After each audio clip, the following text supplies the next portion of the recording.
Hello again and thanks for joining me on this channel. Today we've got this Roco model. It's a Deutsche Bahn diesel locomotive. I'm not actually sure what the catalogue number is of this model. It didn't come with a box. It is second hand though. I'll try and find out what the number is and add it to the video afterwards.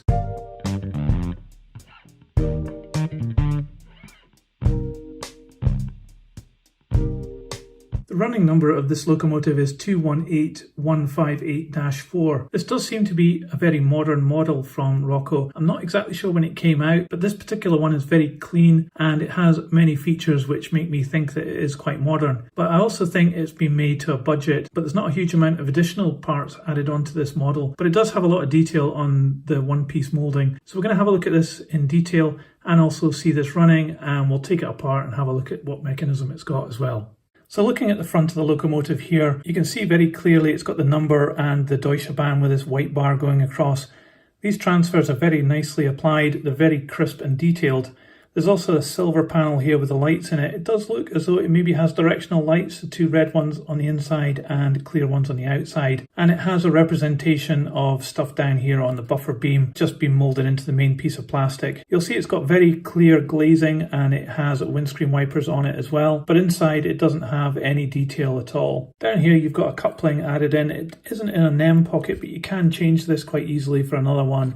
But it has to be one compatible with this model. It is attached to the bogie, but it does have a bit of articulation in its own right, so it's going to be able to handle some tight corners, this one. So looking down the side of this locomotive, again, we've got clear glazing here, but you can see inside. Then you have this door here, which has got the handle picked out in silver, as well as these handrails, which are moulded in, but have been picked out, even down here in the grey part as well. That's really nicely done. You can see that it also has this white around the surround here between the grey and the red. So the application of the livery onto this has been extremely well done. It has some transfers down here as well. You can see one, I guess this is number one end of the locomotive, and you can see some other numbers down here. You're almost not able to see these with the naked eye. You can see them here in the video because I've got it zoomed in, but I can read the 218158-4 on the Deutsche Bahn logo. Again, very nicely presented on the side of the locomotive here. You've also got some grills as well, which have been moulded in very nicely. There's another two windows here at number 2 end, and similar detail to the front end with the handrails being picked out in nice colours. This one has got two handles on the door, both of which have been picked out. That's really quite nice as well. There's a good attention to detail. Looking down here at the bogies, you've got some really nice detail, some steps here which line up with the steps going up into the cab, and some really nice moulding around these springs here. There's a lot of deep relief on these bogies and the moulding is very good. There's no brake blocks in line with the wheels or anything like that. It's quite a simple bogie, but it is actually very nicely moulded. And you can see the Roco logo there. It's upside down here, but it is on there. And between the two, there's this representation of fuel tanks. This is another piece of plastic which has just been pushed on. It actually just pulls off like that, exposing the underside of the motor, and you can see the motor has this little twist on it. I guess it's a modern take, and maybe it runs a bit smoother than other motors. Up on the roof, there's not a lot of detail here, but that may be prototypical. You've got a light here at the front. I'm hoping that's going to be illuminated as well. And you've got some panels and some indication of vents up here. They're nicely moulded. There's not a huge amount of relief on them, but I think it's convincing enough. It might actually benefit from a little bit of weathering or paintwork on the top of here. There's no screws holding this together, so I'm guessing it's just a pull apart and it'll come apart. So I think we should have a look at the mechanism and see what we've got inside this model. So that came apart a lot easier than I thought.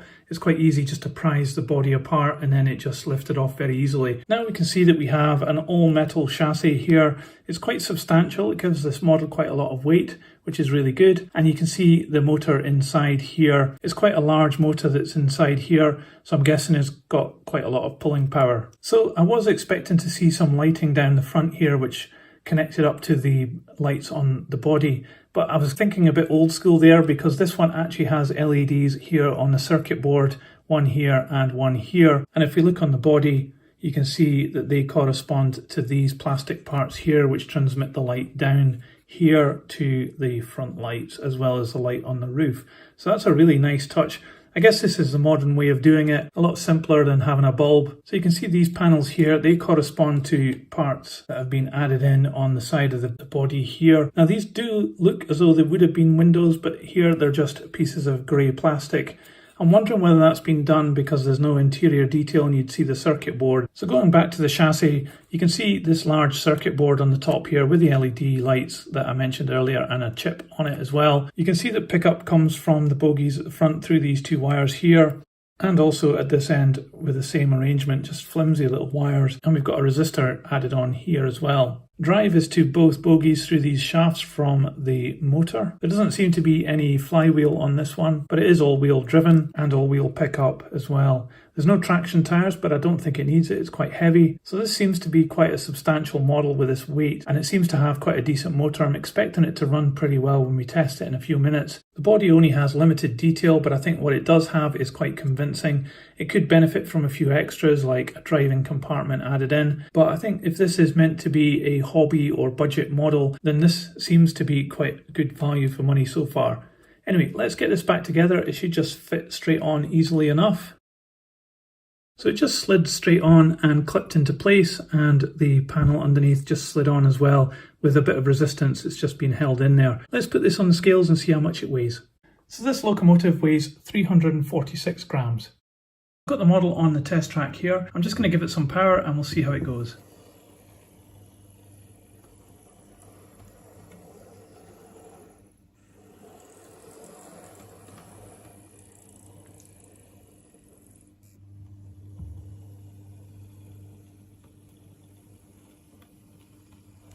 So as predicted there, it ran super smooth, no problems at all, and it's very quiet as well. I did notice it does have a real turn of speed as well. If you put a lot of power onto this, it really goes quite fast. Probably a bit too fast to be prototypical, but certainly quite impressive, and the smoothness is actually really good as well. I did notice that the lights don't work. I'm running it here on DC using an old H&M controller, so maybe it does have DCC on board and you can switch between the two, and maybe then the lights would work. So what's my overall thoughts on this model? I do think it is lacking in some detail, but what detail it does have in the main moulding is certainly acceptable enough, and it's really bolstered up by the painting and the detail being picked out in different colours from the main body colour. There's not a lot of graphics on this model, but the ones that are there are very crisp and clear, and they're really quite appealing as well. The mechanics of this model seem pretty rock solid as well. The motor is amazing. It's got enough weight in the metal chassis. My suspicion is this is from something like the hobby range, so it is of a lower price point, but you wouldn't think that with the quality of the chassis and the motor. It certainly runs really well, and you could probably put some extra details onto this, or maybe some weathering, to really make it stand out a lot more than it does at the moment. It is quite a simple German diesel locomotive, but sometimes that's all you need on your model railway to haul a rake of wagons around. So it's a good solid model. It's well worth adding to your collection. It'll haul all the trains you want, and it'll do it at a realistic speed as well, as long as you don't put too much power into it. Let me know what you thought of my analysis in the comments below,